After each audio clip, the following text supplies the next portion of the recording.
កាត់សក់ហើយគេងូតទឹកអញ្ចឹងដើម្បីសម្រាប់ពន្ទិលកូនប្រុសកូនស្រីអស់ចម្រៃចម្រោណាម៉ែរៀលចាអញ្ចឹងហើយវា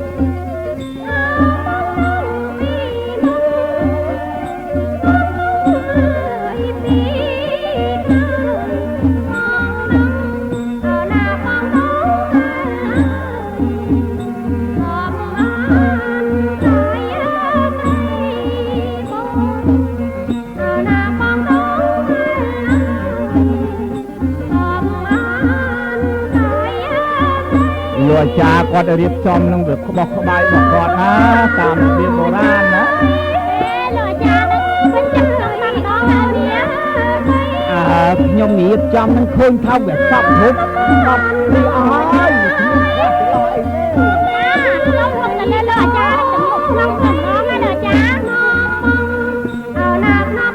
កូនយើងតែមួយបើបានតែក្បោះក្បាយប៉ុណ្ណឹងខ្ញុំលែងគិតអីទាំងអស់ក្បាយទាំងអស់អញ្ចឹង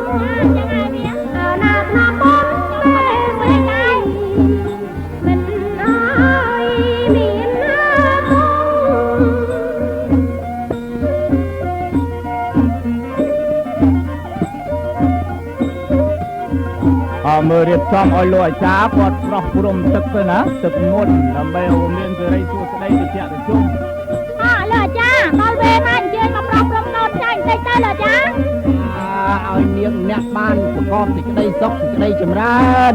ថ្ងៃនេះញាតិមិត្តញៀវពលឺអីមកទាំងអស់អញ្ជើញមកលបងណាទុកពេញតែសិនទៅមកអញ្ជើញមកចាំមកទីឡាយទៅ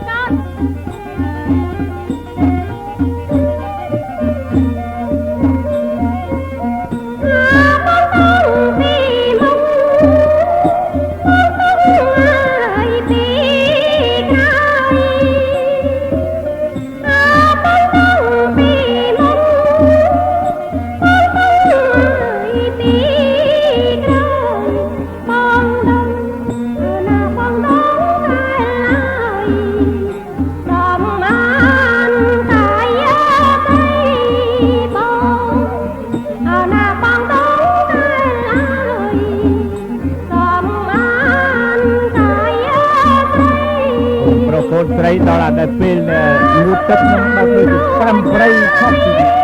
លើមុនណាអូនណា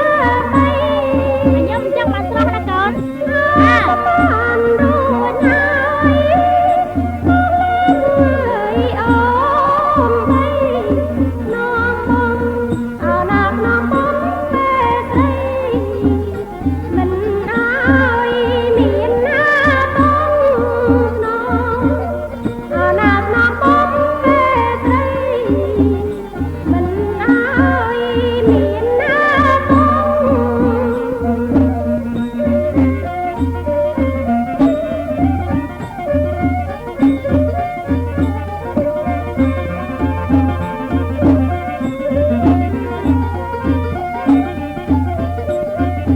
លោកចាលោកចាត់តាមកស័កសមអ្នកភ្លេងនឹង